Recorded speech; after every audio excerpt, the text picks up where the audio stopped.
بسم اللہ الرحمن الرحیم۔ تمام دیکھنے اور سننے والوں کو میرا سلام۔ ہمارے ملک کا مسئلہ جو قومی مسئلہ ہے وہ آج ہونا کچھ اور صحیح تھا، لیکن افسوس کے ساتھ کہنا پڑ رہا ہے کہ وہ آج ہے کچھ اور۔ ہمارے ملک میں اتنے زیادہ مسائل ہیں، ایک مسئلہ ختم نہیں ہوتا دوسرا مسئلہ سٹارٹ ہو جاتا ہے۔ ایک ڈیولپنگ کنٹری ہماری، ایک تھرڈ ورلڈ کنٹری ہے جس میں بہت سارے غریبوں کے مسائل ہیں۔ فار ایگزامپل ہمارے ملک میں آج مسئلہ ہونا چاہیے تھا، جو ڈسکس ہونا چاہیے تھا وہ تھا جو ناران کاغان میں جو طوفانی بارشیں ہو رہی ہیں، وہاں پہ جو سیلاب آئے ہوا ہے، اس نے جتنی تباہی مچا رکھی ہے، ہمارے ملک میں ڈسکس وہ ہونا چاہیے تھا۔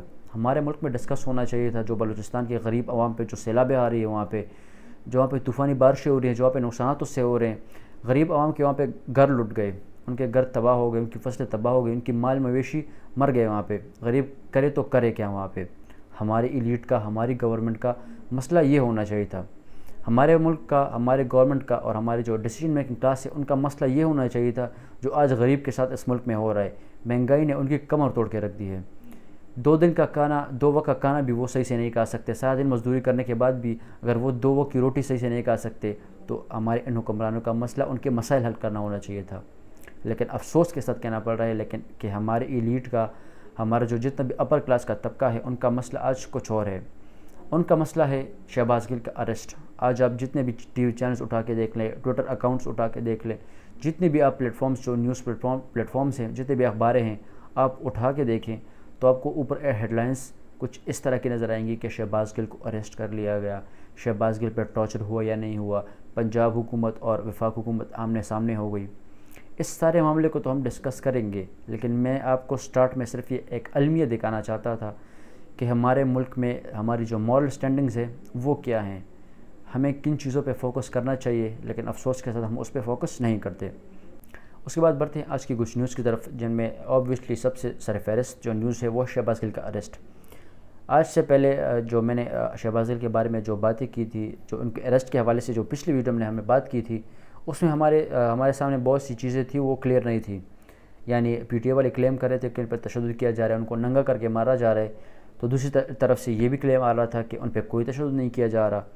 تو بہت سی چیزیں تھیں وہ کلیئر نہیں تھی، اس لیے میں نے اس پہ اپنا موقف نہیں رکھا۔ لیکن آج جو ان کا میڈیکل کروایا گیا اور اس کا رپورٹ سامنے آیا، اس کو پڑھنے کے بعد اور ماہرین کو سننے کے بعد جو میڈیکل ٹرمز کی جو ان کی جو باتیں تھیں اس میں صاف طور پر لکھا گیا تھا کہ ان پہ واضح تشدد ہوا ہے، اور بہت سارے جو اینکر پرسنز ہیں، بہت سارے جو صحافی ہیں وہ بھی یہ کلیم کرے کہ ان کے ذرائع کے مطابق ان پہ کافی زیادہ تشدد ہوا ہے۔ آج ذرا میں اس پہ اپنا موقف دوں گا کہ شہباز گل صاحب پہ کیوں تشدد کیا گیا ہے۔ وہ کنوکٹڈ تھے؟ کنوکٹڈ نہیں تھے۔ ان پہ عدالت نے کوئی حکم دیا تھا کہ ان پہ تشدد کیا جائے؟ نہیں۔ تو پھر کس کے کہنے پہ اسلام آباد پولیس نے شہباز گل کو اتنا مارا، ننگا کر کے مارا، ان کو اتنا مارا کہ ان کے سانس پہ مسئلہ ہو رہا ہے؟ آج ہم نے جو فوٹیجز دیکھی، یہ فوٹیجز تو مقبوضہ کشمیر کے جو وہاں پہ جو لیڈرز ہوتے ہیں، پولیٹیکل لیڈرز، ان کے بھی میں نے کبھی نہیں دیکھے اس طرح کے فوٹیجز جو آج ہمارے سیاستدانوں کے ساتھ ہو رہا ہے۔ شرم کی بات ہمارے لیے یہ ہے کہ ہمارا کسی پارٹی کا کوئی سیاستدان کب جو ہے جیل میں چلا جاتا ہے، اسی کے ساتھ یہ ہوتا ہے، کبھی کسی دوسری پارٹی کے سیاستدان کے ساتھ یہ ہوتا ہے، کبھی کسی تیسری پارٹی کے سیاستدان کے ساتھ یہ ہوتا ہے۔ ہم یہ پکچر صرف اپنے سیاستدانوں کے ہی کیوں دیکھتے ہیں کہ ہمارے اس ملک میں صرف سیاستدان ہی غلط کام کرتے ہیں، صرف پولیٹیشنز ہی اس سب ملک کے سارے مسائل کا جو ہے وہ ذمہ دار ہیں؟ اس ملک میں آدھی حکومت کس نے کی ہے؟ آدھی جو اس ملک میں حکومت ہے وہ ہماری جو مؤدبانہ گزارش کے ساتھ، مؤدبانہ جو ان کی عزت کے ساتھ ہماری فوج نے کی ہے۔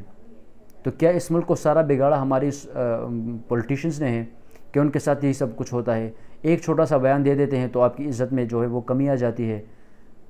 آپ کو یعنی پتہ نہیں آپ کو کیا کچھ ہو جاتا ہے کہ جب کوئی چھوٹا سا بیان دیتا ہے، اور وہ بھی آپ سلیکٹیو بیان اٹھاتے ہیں۔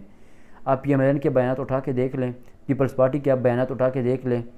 ابھی تھوڑی دیر پہلے میں رانا ثناء اللہ کا میں ایک بیان پڑھ رہا تھا، وہ کہہ رہے تھے کہ جو شہباز گل نے بیان دیا ہے نا، اس سے وہ کافی زیادہ جو اس کا خطرہ تھا فوج میں پھوٹ پڑنے کا۔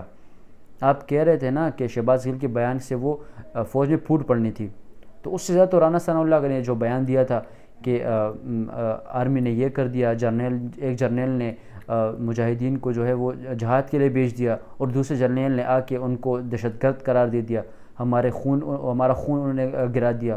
یعنی اس طرح کے وہ کلیم کرتے ہیں۔ دوسری طرف مریم نواز کے اگر میں آپ کو کلپ چلوا کے دکھاؤں، نواز شریف صاحب کے میں آپ کو کلپ چلوا کے دکھاؤں، ایاز صادق کی آپ کو کلپ چلوا کے دکھاؤں، ان کے ساتھ یہ کیوں نہیں ہوتا جو آج شہباز گل کے ساتھ ہو رہے؟ یعنی آپ کا جو آپ جس کے ساتھ ہوتے ہو بس آپ وہ جو برا بھی کرتے ہو آپ اس کے ساتھ ہی ہوتے ہو۔ پی ٹی آئی کی گورنمنٹ میں آپ کا جو توپوں کا رخ تھا وہ کسی دوسری سائڈ پہ تھا، اس وقت کی اپوزیشن کی طرف تھا، آج اس وقت ہی اپوزیشن کی طرف ہے۔ یعنی کیوں اس طرح آپ کیوں کرتے ہیں؟ کیوں اس ملک میں جمہوریت کو آپ پھلنے پھولنے نہیں دیتے؟ یعنی مجھے تو اتنا افسوس ہوتا ہے، یعنی اس طرح کی پکچرز ہم دنیا کو پرووائڈ کرتے ہیں کہ یہ دیکھیں ہمارے ملک میں پولیٹیشنز کے ساتھ یہ ہوتا ہے، اس طرح پولیٹیکلی وکٹمائز کرتے ہیں ہم اپنے پولیٹیشنز کو۔ یعنی بہت ہی شرم کی بات ہے، بہت ہی افسوس کی بات ہے۔ میں یہ باتیں نہیں کرنا چاہ رہا تھا، خدا کی قسم میں نے یہ سوچا بھی نہیں تھا کہ میں یہ باتیں کروں گا، لیکن ذہن میں باتیں آ جاتی ہیں، اور بہت سی باتیں ہیں جو مجھے نہیں بھی کرنی چاہیے تھی لیکن جو میں نے کر دی ہیں، اور مجھے اس پہ کوئی افسوس بھی نہیں ہے۔ اس کے بعد بڑھتے ہیں آج کی دوسری نیوز کی طرف، جو کہ عمران خان صاحب نے ایک صحافی کنونشن سے خطاب کیا، جو کہ دوسری مرتبہ ہے اس ٹینیور میں۔ پہلے مرتبہ بھی انہوں نے ایک اس طرح کا سیمینار میں ایک تقریب کی تھی جس میں بہت سارے صحافیوں نے حصہ لیا تھا، تو دوسری مرتبہ بھی یہ سیمینار ہو رہا ہے جس میں بہت سارے صحافیوں نے جو ہے وہ حصہ لیا، اور انہوں نے اپنی خطابات کیے۔ دو خطاب جو تھے وہ اس میں بہت زیادہ امپورٹنٹ تھے، ایک عمران ریاض خان کا اور دوسرا Imran Khan P T I کا۔ ان میں آپ کو میں سیدھا جو باتیں ہیں امپورٹنٹ وہ بتاؤں گا۔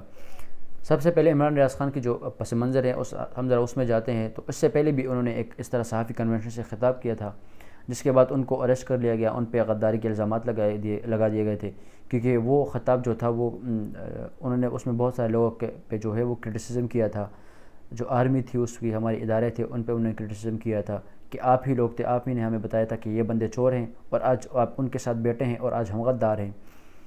اسی طرح جب وہ گرفتار ہو گئے اس کے بعد تو بہت سارے لوگوں نے کہا کہ ان کا سافٹ ویئر اپڈیٹ ہو گیا ہے، آج کے بعد وہ ایسا نہیں کریں گے، ان کو سبق سکھا دیا گیا ہے۔ لیکن جتنے بھی لوگ عمران ریاض خان کو جانتے ہیں ان کو پتہ ہے کہ عمران ریاض خان جس مٹی کا بنا ہے نا، آپ کو اندازہ بھی نہیں۔ اگر اس نے ایک دفعہ ٹھان لی کہ یہ سچ ہے اور یہ غلط، یہ ٹھیک ہے اور یہ غلط ہے، تو وہ بندہ ٹھیک کے ساتھ کھڑا ہوگا اور آخری دم تک کھڑا ہوگا۔ میں نے اپنی ویڈیو میں پچھلی میں کہا تھا کہ میں عمران ریاض خان کو صحافی نہیں مانتا، اور میں آج بھی اس بات پہ قائم ہوں، کیونکہ صحافی کا کام، یعنی صحافی کا الگ کام ہوتا ہے، صحافی کا کام صرف خبر پہنچانا ہوتا ہے، لیکن عمران ریاض خان ابھی وہ اسٹیج میں نہیں ہے، ابھی وہ انہوں نے ایک سائٹ پکڑی ہوئی ہے۔ میں نے اس وقت یہ نہیں کہا تھا کہ عمران ریاض غلط کر رہے ہیں، میں نے صرف اس صحافی کے جو ان کا کرائٹیریا ہے، میں نے ان کو اس سے نکالا تھا۔ میرے ذہن میں یہ بات آئی تو میں نے سوچا کہ آپ کو کلیئر کر دوں۔ اچھا، عمران ریاض خان نے آج جو خطاب کیا تھا، کمال کا خطاب، یعنی کمال کی باتیں انہوں نے دوبارہ سے اس طرح کی جذباتی تقریر کی، اور بہت ساری چیزیں انہوں نے اپنی آرمی کے حوالے سے بھی کی، اس حکومت کے حوالے سے بھی کی، جو ظلم یہ حکومت صحافیوں کے ساتھ کر رہی ہے، جس طرح انہیں دوبارہ جو ہے وہ آف ایئر کر دیا گیا تھا، جس کی میں نے آپ کو خبر بھی کی تھی، تو اس کے حوالے سے وہ بہت غصہ بھی تھے، وہ بہت افسردہ بھی تھے، تو انہیں بہت ساری باتیں جو تھی وہ اس میں ڈسکس کی۔ اس کے بعد آتے ہیں عمران خان صاحب کے بیان پہ۔ عمران خان صاحب نے بہت ساری باتیں کی، لیکن ایک جو سب سے امپورٹنٹ جو پالیسی کے لحاظ سے ایک جو امپورٹنٹ میسج تھا وہ تھا، انہوں نے آرمی کو اور اسٹیبلشمنٹ کو ایک پیغام پہنچایا کہ آپ بند کمروں میں جو فیصلے کرتے ہو نا، کبھی کبھار وہ فیصلے ٹھیک نہیں ہوتے، تو آپ ایسا کریں کہ آپ ان فیصلوں کو ریویو کریں، اور آپ ان فیصلوں، یعنی انڈائریکٹلی وہ یہ کہنا چاہ رہے تھے کہ آپ اس حکومت کو ٹاٹا بائے بائے کہیں، فریش الیکشن کروائے، جو حکومت میں آتا ہے ان کو حکومت کرنے دیں۔ ان کا اصل مقصد یہی تھا، اور انہوں نے کیا ریویو کرنا تھا؟ ریویو کریں گے، اگر وہ اس فیصلے پہ آئیں تو عمران خان صاحب کیا وہ قبول کر لیں گے؟ نہیں قبول کریں گے۔ ان کا صحیح مقصد ہے فری اینڈ فیئر الیکشن اس ملک میں کروائے جائیں، اور آج اپوزیشن والے بھی یہ ماننے پہ مجبور ہیں اگر فری اینڈ فیئر الیکشن ہوتا ہے تو عمران خان صاحب الیکشنز کو کلین سویپ کر دیں گے۔ آئی ہوپ آپ کو ویڈیو پسند آئی ہوگی، اگر پسند آئی ہو تو ویڈیو کو لائک کریں اور چینل کو سبسکرائب کریں۔ ملتے ہیں نیکسٹ ویڈیو میں۔